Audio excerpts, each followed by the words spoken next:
No, And but you say you haven't had a mystical experience. You mean a psychedelic experience? no, that I've had, yes. You've had psychedelic Oh, yeah, experience. yeah. Which kind of psychedelic experiences have you had? Oh, I've done ayahuasca, and I've done, you know, you name it. I've done Right. it. So then you've done DMT? Yes, and Yeah, I've okay. done not mescaline, but the other one, acid. Okay. All of LSD. those. No, No, but- the experiences come actually from me. As I said, they're not a major. It's not the state of grace that these people are talking You about. didn't experience a state of grace when you did DMT? Not quite. No, not compared to what the NDEs. Can I ask how many times you've done it? One. One time. Okay. Yeah. Did you do a lot of it? I don't know. You got to do a lot of it. Yeah, Did you maybe. just dissolve? Did you go to this crazy geometric infinite universe where you're No, commuting? I didn't. You didn't No, get in there then? I didn't get in there then. We I gotta- might have needed. How long are you in town for? Pardon? How long are you in town for? Only till tomorrow. We're gonna have to make something happen. You gotta go deeper. Yeah, maybe. That experience that people are having in near-death experience Yeah. is mirrored by the same experience. I'm sure you're aware of Dr. Rick Strassman. Oh yeah, sure. Sure. I believe actually he was in. He's on the. That's right. He's in I never Natural met Egypt. him when Chance was doing the. Brilliant guy and Yeah, so I important because gather. what he has created by his book DMT, the Spirit Molecule. They did these clinical tests giving people DMT in a clinical setting and at the University of New Mexico. And what they found was these people achieve this incredible state of understanding, a more relaxed vision of the future. They're more confident. Like the idea. I mean, this is also mirrored by some of the Johns Hopkins tests that they've done with people with psilocybin, where people have. They have just a much better outlook about the future. They don't think that this is it, and that whatever happens to them when they're having these trips. And the way Strassman did it is much more intense than most people do it because they did intravenous doses, which last longer. A typical DMT trip lasts only about 15 minutes unless you just jump right back in, which is what I usually do. But he gave these people intravenous doses which take them just very deep for more than a half an hour. And they all had very similar stories, and similar stories to people that have had near-death experiences. I've had friends that have had near-death experiences, and when they talk about it, it's very similar to the way I've talked to other people that have had DMT trips, where they are in the presence of this divine greatness, this something. So, That's right. but that is also a chemical that's produced by the brain. Now, this is where neuroscientists step in and say, well, what you're experiencing is some sort of a hallucination. And they might be right, but it also might be some sort of a chemical gateway that your brain produces. When we really don't know. And that might be the way the soul, quote unquote, air quotes, whatever, but for lack of a better word, transitions to this next stage of life. Now, when the anecdotal evidence that you're talking about is measured up, what's interesting about it is similar accounts over and over and over and over again. That's right. The people that can remember things, they remember this incredibly divine experience. But the question becomes, is that experience, and this is something that I've been bouncing around in my head a lot lately, is that experience a hallucination, or is that experience an actual real experience in a divine presence? And does it matter? Because is it the same thing no matter what? If you just think you're experiencing God and divine greatness because you're creating it in your mind versus actually experiencing God and divine greatness, isn't the experience the exact same thing? And is our mind locked into the idea of a physical thing, like this laptop? I can pick it up, I can drop it, I know it has weight, I can touch it, I can measure the width. We can't do that with psychedelic experiences. We can't do that with transcendent experiences. We can't do that with mystical experiences. You can't measure them. You can't put them in a bag and take it home with you. But it might be the same thing. It's entirely possible that this is what many, many ancient cultures experienced as well, that they found the use of psychedelics very early on. And this is also something that you documented in your work. And they documented it very clearly in a lot of the Egyptian work. They had deep understanding and knowledge.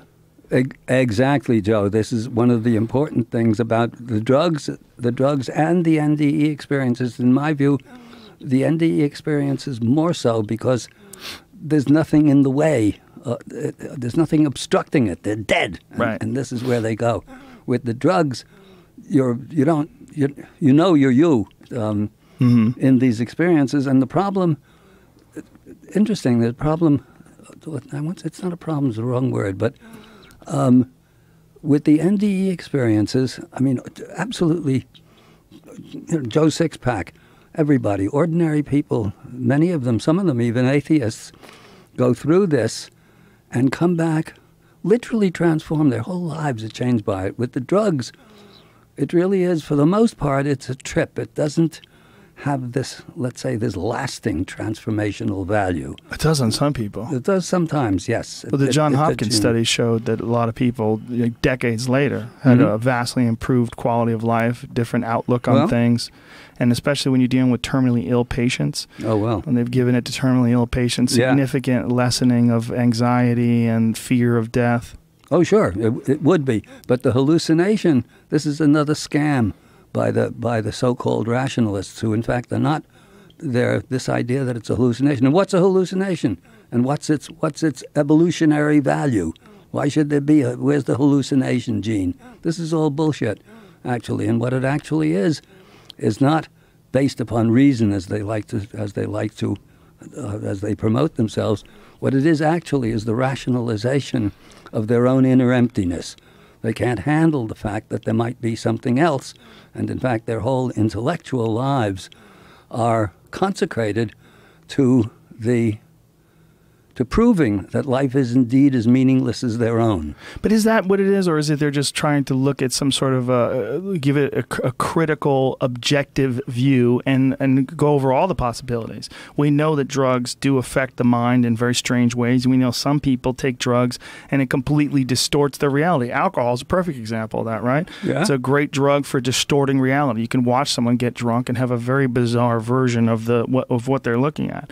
There's many drugs that change the way people look at things, like physically, the way they see things. Yes. They will hallucinate. They do. So we know that drugs have an effect on people. That's right. I mean, it seems rational, though, that a scientist would look at those things and try to find some sort of a scientific explanation for the chemical process that's going on in the mind, the way it's affecting the visual cortex, and the things that the person is, quote-unquote, hallucinating.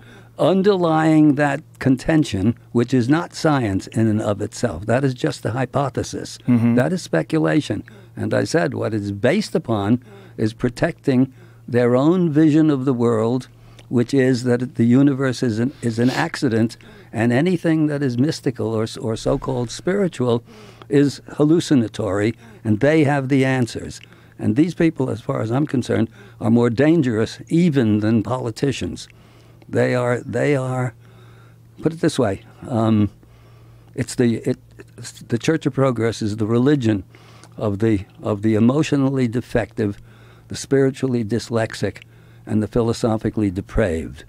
But to put it into other terms, you actually, martial arts master I studied with briefly, used to say in his Japanese accent, if you want happiness in this crazy world, you do not talk about moonbeams to the blind, or moonbeams to the blind, music to the deaf, and you absolutely do not talk about sex to eunuchs. They just get angry, and this is what you're dealing with when you're dealing with these intellectually based scientists. These are spiritual, emotional, and philosophical eunuchs, and it's no surprise when they behave the way they do. Who's surprised? Who's surprised when the eunuchs snigger behind the Sultan's back, and deride his passions? The problem is that with our Church of Progress, when the eunuchs take over the palace and call their terrible disability reason, then the empire's cooked. You sound like a person who's been deeply in the trenches against academics for years. You sound like a bitter man, John Anthony West. No, I'm not bitter. I'm not bitter. I'm just realistic. I know what's involved from being in the trenches. I know what's involved in fighting this particular battle, which I've been engaged in all of these decades. Particularly yours, because you've been dealing with archaeologists that are trying to refute evidence. They're all just as bad as each other. What I bring to the table that my colleague Graham Hancock was an excellent writer, and some of the others who are very brilliant people, Rupert Sheldrake is also a very good friend and a very good scientist. What they are not is satirists by nature, and I am.